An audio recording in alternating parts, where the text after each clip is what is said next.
Welcome to Legal Edge after college. आज का ये सेशन काफी इंपॉर्टेंट है, काफी अच्छा है। और स्पेशली अगर आप ये सेशन देख रहे हैं तो या तो आपने क्लैट पीजी की प्रिपरेशन शुरू कर दी है, या तो आप उस स्टेज पे है जहाँ आपको ये समझ नहीं आ रहा है कि इतना बड़ा सिलेबस का माउंटेन सॉल्व कैसे होगा और क्लैट पीजी की प्रिपरेशन कहाँ से स्टार्ट करें। तो दोनों में से किसी भी स्टेज पे क्यों नहीं हो, बिल्कुल नहीं परेशान होना, क्योंकि ये पूरा का पूरा आज का ये सेशन एक तरीके का रोड मैप है जो ये बताएगा कि आने वाले मंथ्स को किस तरीके से प्रिपेयर किया जाए ताकि क्लैट पीजी की प्रिपरेशन आसान हो जाए। राइट। सो वीडियो के लास्ट तक बने रहना, हम पूरी स्ट्रैटेजी यहाँ पे डिस्कस करने वाले हैं। ठीक है, चलो सबसे पहले ये देख लेते हैं कि आज हमारे पास डिस्कस करने के लिए मेन कौन कौन से पॉइंट्स हैं। तो आज का ये रोड मैप आपसे डिस्कस करेगा सबसे पहले पढ़ना क्या है, कैसे पढ़ना है, रिसोर्सेस कौन से यूज करना है, क्या टिप्स है जिससे आप क्लैट पीजी इजीली क्रैक करके नेशनल लॉ यूनिवर्सिटी की तरफ बढ़ जाएंगे, मोटिवेशन कैसे मेंटेन होगा एकदम लास्ट तक। राइट, ये सारे के सारे पॉइंट्स हम आज के सेशन में डिस्कस करेंगे। बट हमेशा याद रखना, किसी भी एग्जाम की, not just CLAT PG, elite PG और एनी एग्जाम, तुम यूपीएससी में प्रिपेयर करने जाओ ना, जो मुझे लगता है पर्सनली सबसे टफ एग्जाम है, तुम किसी भी एग्जाम को प्रिपेयर करने जाओ, सबसे पहला जो स्टेप है वो है प्रीवियस ईयर पेपर एनालिसिस। तुम किसी भी एग्जाम की प्रिपरेशन करो, this is the first and foremost important thing. So यहाँ से शुरू करना। ठीक है, इसके बाद जो नेक्स्ट 7 मंथ की स्ट्रैटेजी है वो मैंने फेजेस में डिवाइड की है। राइट, तो अगर मैं सबसे पहले फेज 1 की बात करूं तो phase 1 is all about build your legal core. Right, हम गलती सबसे पहले ये करते हैं, हम मॉक्स देने लग जाते हैं, हम एकदम एमसीक्यू सॉल्व करने लग जाते हैं, क्वेश्चन हमसे बनते नहीं है, मोटिवेशन हमारा एकदम डाउन हो जाता है, हम प्रोक्रेस्टिनेशन पे आ जाते हैं, बहुत सारा गिल्ट हम में आ जाता है, फिर समझ नहीं आता अब क्या करें। तो बहुत मुश्किल होता है पहले प्रोक्रेस्टिनेशन से निकलना, अपने सेल्फ गिल्ट से निकलना, क्योंकि हमेशा याद रखना दूसरों को माफ करना आसान है, खुद को माफ करना बहुत मुश्किल। तो उस गिल्ट से बाहर निकलने के लिए सबसे पहली चीज ये करो, अपना लीगल कोर बिल्ड करो। So the initial first and second months should be to build your fundamental, to build your core. यहाँ पे हमेशा याद रखो, किसी भी कॉम्पिटिटिव एग्जाम में जिसमें सिलेबस सबसे ज्यादा बड़ा हो, रट्टाफिकेशन या मेमोराइजेशन की तरफ मत भागना। तो ये जो इनिशियल 2 महीने है ना तुम्हारे, इसमें try to understand, build a conceptual clarity, build a fundamental core. Right, understand the concept. और इन 2 महीनों में जो तुम्हें सबसे ज्यादा फोकस करने वाले सब्जेक्ट्स है ना, वो 3 सब्जेक्ट्स पे ध्यान रखना। Constitution, jurisprudence, law of contract, क्योंकि इसमें से अच्छे खासे क्वेश्चंस आते हैं। Right, so try to finish these 3 subjects in the first 2 months. right, and साथ साथ क्या करते रहना है, फिनिश करते वक्त रिविजन। अब दोनों चीजें कई बार साथ में कैसे होंगी ये समझ नहीं आ रहा है ना, वो मैं बताती हूँ कि तुम्हें अब फर्स्ट फेज में करना क्या है। राइट, तो तुम्हें फर्स्ट फेज का एक्शन प्लान में करना ये है, you have 60 days and 3 subjects. So what you can do is give 20 days for each subject. Contract को चाहो तो थोड़ा कम टाइम दे दो, कि कॉन्ट्रैक्ट थोड़ा सा यहाँ पे इजी पड़ जाता है। और what you can do is give 1 month for each subject and 1.5 subject 1 month में करो, 1.5 subject 1 month में करो। यानी give constitution the initial 1 month, jurisprudence of 1 month, and साथ में साथ आधा आधा कॉन्ट्रैक्ट एक एक महीने में करो। राइट, मैं इतना ज्यादा टाइम इसलिए देने को कह रही हूँ क्योंकि इसमें सबसे ज्यादा क्वेश्चन आते हैं और तुम्हें अपना फंडामेंटल बिल्ड करना बहुत जरूरी है। चाहो तो ऑप्शनल में आप पब्लिक इंटरनेशनल लॉ रख सकते हो। राइट, तो सबसे पहले तुम्हारा एक्शन प्लान ये होना चाहिए, give 2 months for these 3 subject, build your fundamental course, you can study the subject parallelly और you can give 20 days to each subject. But make sure notes बनाओ, नोट्स जरूर बनाना, बट डिटेल नोट्स नहीं बनाना। Try to make 1 liner notes और try to make flash cards, क्योंकि ultimately जब तुम अपने 5th फेज में आओगे ना, रिविजन के फेज में, तब ये फ्लैश कार्ड्स 4th और 5th फेज में बहुत हेल्प करेंगे। Right, so make notes, try to make it in flashcard. ठीक है, and most importantly try to create a subject wise tracker. इसमें अपनी गूगल शीट का भी यूज कर सकते हो कि किस सब्जेक्ट में कितने टॉपिक्स हैं, इन टॉपिक्स को कितने दिन में खत्म करना है और तुमने कितने दिनों में खत्म कर लिया। तो ये गूगल वाइज सब्जेक्ट ट्रैकर तुम्हें बहुत ज्यादा हेल्प करेगा।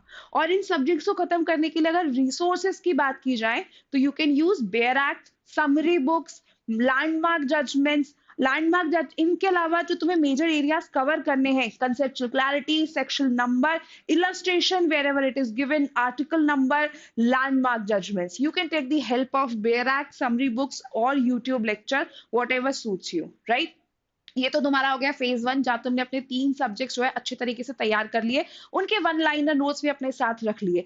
एक चीज ध्यान रखना कि जैसे इनिशियल फर्स्ट 20 डेज में तुमने अपना कॉन्स्टिट्यूशन तैयार किया, नेक्स्ट 20 डेज तुमने जो स्टूडेंट्स को दिए, तो ऐसा नहीं हो कि कॉन्स्टिट्यूशन को आले में रख दो, अगरबत्ती लगाना शुरू कर दो कि अब ये मुझे याद रह जाएगा। नहीं, जब तुम ज्यूरिस्प्रूडेंस पे जंप करोगे तो उन 20 डेज में उस कॉन्स्टिट्यूशन का भी डिविजन करना और कॉन्स्टिट्यूशन को साथ साथ रिवाइज करते चलना।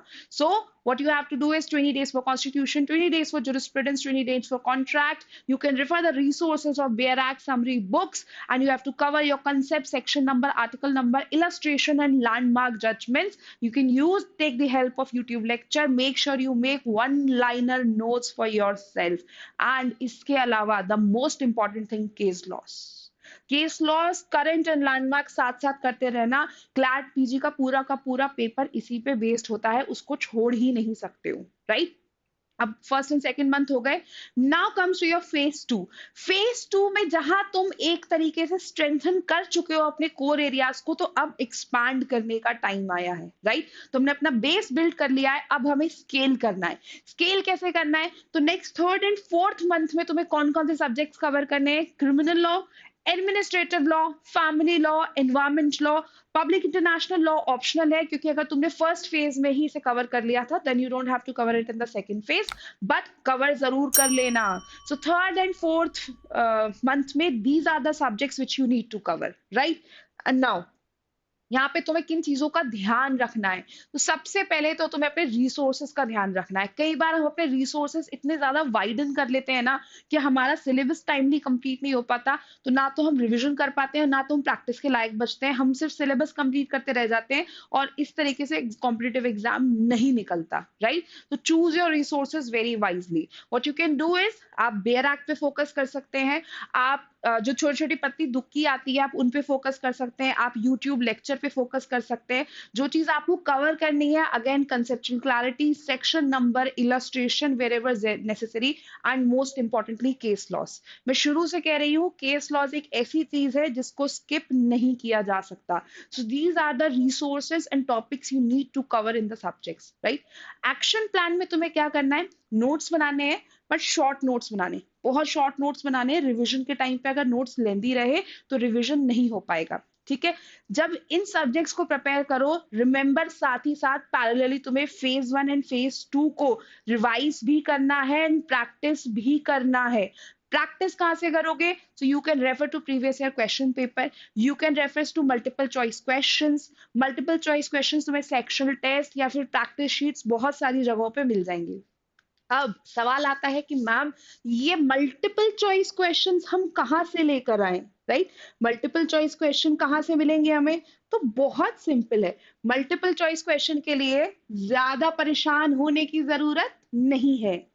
उसके लिए हमारे पास क्या है? उसके पास हमारे लिए है लीगल एज आफ्टर कॉलेज, यानी कि टॉप रैंकर्स की वेबसाइट पे जाइए, यहाँ आपको कोर्सेस मिलेंगे। कोर्सेस में यू हैव क्लैट एलएलएम का कोर्स, और अच्छी बात पता है क्या है? If you think that you are starting late, right, बिल्कुल ऐसा नहीं है, तुम लेट स्टार्ट नहीं कर रहे हो। हम हर महीने एक नया बैच लेकर आते हैं टू मेक श्योर कि तुम्हारी स्क्रैच से स्टार्ट की गई जर्नी में हम तुम्हारे साथ रहें, राइट? अब इस कोर्स में तुम्हें क्या मिलेगा? इस कोर्स में तुम्हें काफी कुछ मिलेगा। जो तुम्हारे रिसोर्सेस की परेशानी है ना, कौन कौन से रिसोर्सेस कवर करें, सारा टाइम रिसोर्स कलेक्ट करने में लग जाएगा, वो प्रॉब्लम सॉल्व, स्टडी मटेरियल हम प्रोवाइड करेंगे, है ना? एमसीक्यूज कहाँ से प्रैक्टिस करें, प्रॉब्लम सॉल्व। तुम्हें प्रीवियस ईयर पेपर्स भी मिलेंगे, तुम्हें सेक्शनल टेस्ट भी मिलेंगे, उसके अलावा तुम्हें प्रैक्टिस पेपर्स भी मिलेंगे। इतने एमसीक्यूज मिलेंगे कि सॉल्व कर करके थक जाओगे, राइट? एंड उससे ज्यादा इंपॉर्टेंट चीज जानते हो क्या मिलेगी? तुम्हें वो फैकल्टी सपोर्ट मिलेगा जो बहुत जरूरी होता है। कई बार बहुत सारे सब्जेक्ट्स ऐसे होते हैं जिसमें हमने कॉलेज में ध्यान नहीं दिया, राइट? मेरे साथ भी होता है, सिविल प्रोसीजर कोड में मैंने भी ध्यान नहीं दिया था, राइट? कोई बात नहीं, नहीं ध्यान दिया तो यहाँ पर फैकल्टी सपोर्ट है, आपको लाइव लेक्चर्स मिलेंगे। आप किसी समय की परेशानी के चलते लाइव लेक्चर्स अटेंड नहीं कर पा रहे हो, आप उसको रिकॉर्डेड देख सकते हो। आपको कोई भी डाउट आएगा, उसके लिए मेंटरशिप प्रोग्राम्स है जहाँ फैकल्टीज को आप डायरेक्ट अप्रोच कर सकते हो एंड क्लियर योर डाउट्स। उसके अलावा DCS 24/7 ग्रुप्स हैं जहाँ पे कोई ना कोई आपके डाउट सॉल्व करने के लिए हमेशा होगा। और ये डाउट सिर्फ सब्जेक्ट स्पेसिफिक डाउट्स नहीं है, ये डाउट्स आपकी strategy, anxiety, procrastination, guilt, motivation, सब कुछ सॉल्व करते हैं. So you have everything at one stop. You have a live lectures, recorded lecture, DCS, groups, mentorship program, doubt solving, study material, previous year paper, multiple choice questions in form of practice sheet, sectional test, and 50 plus mocks. इससे ज्यादा क्या चाहिए? But अभी हमारी strategy यहाँ पे खत्म नहीं हुई है. तो हमें क्या चाहिए? हमें चाहिए स्ट्रैटेजी, राइट? तो फेज 2 में आपको क्या करना है? फेज 2 में आपको इन सब्जेक्ट के शॉर्ट नोट्स बनाने हैं.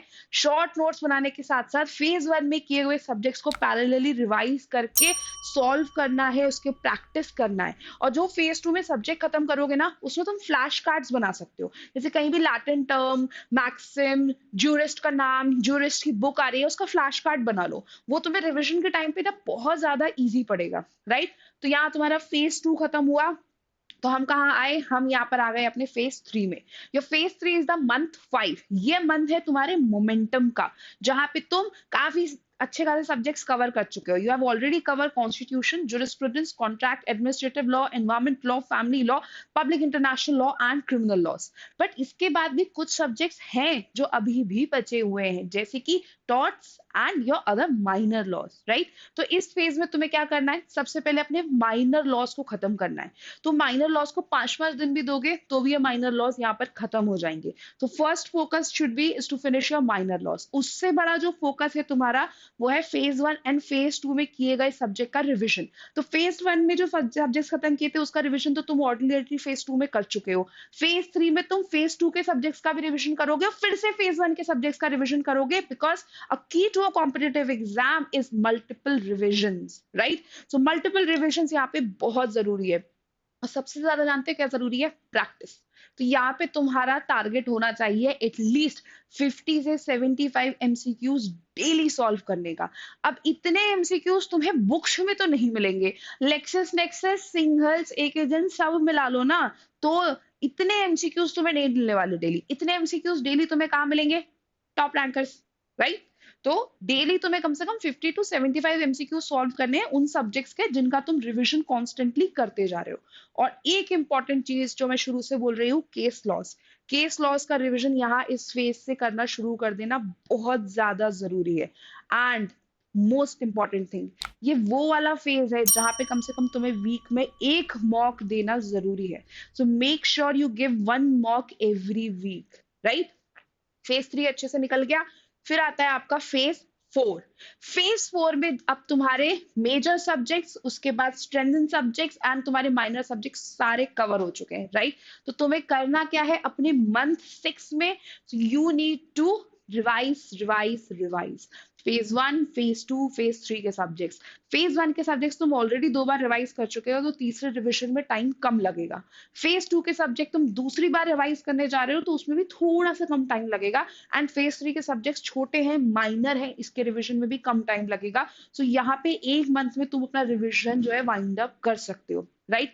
तो अपने माइनर लॉस का रिविजन स्टार्ट कर दो. फेज 1 एंड फेज 2 का कांस्टेंट रिविजन अपना कंटिन्यू करते रहो, बट अपना फोकस रखो प्रैक्टिस पे, राइट? तुम्हारा फोकस होना चाहिए कि वीक में अब एटलीस्ट 2 मॉक सॉल्व करो. पर ये मॉक्स सिर्फ सॉल्व नहीं करने हैं, इन्हें रिव्यू भी करना है.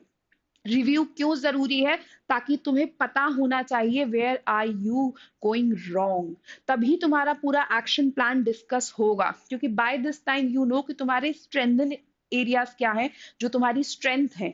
उसका तुम्हें पता होना चाहिए कि तुम कहाँ कॉन्स्टेंटली मार्क्स लूज कर रहे हो, किस वजह से लूज कर रहे हो. कंसेप्चुअल क्लैरिटी नहीं है, revisit the subject, right? But silly mistake हो गई थी या फिर रिविजन की वजह से गलती हो गई थी, then revise that subject, right? तो तुम्हें अब पता होना चाहिए कि तुम कंसिस्टेंटली किस वजह से मार्क्स लूज कर रहे हो, so that you can quick fix it either by revision और बाय प्रैक्टिस. बट एक बात का ध्यान रखना, इसमें सिर्फ एक ही मंत्रा है. क्या है वो मंत्रा? लेस न्यू मोर रिव्यू. यानी कि इस टाइम तक नई इंफॉर्मेशन ग्रैब नहीं करना. जितना हो सके revise practice, revise practice and revise practice. That is the only key to clear this exam, right? ये है आपका phase 4। Last and not the least, अब आता है आपका लास्ट फेज। ठीक है, ये लास्ट फेज तुम्हारे लिए इंपॉर्टेंट है, ये डिटरमाइन करता है तुम्हारा सिलेक्शन, राइट? क्योंकि ये फेज है रिवाइज, रीसेंट एंड डोमिनेट का।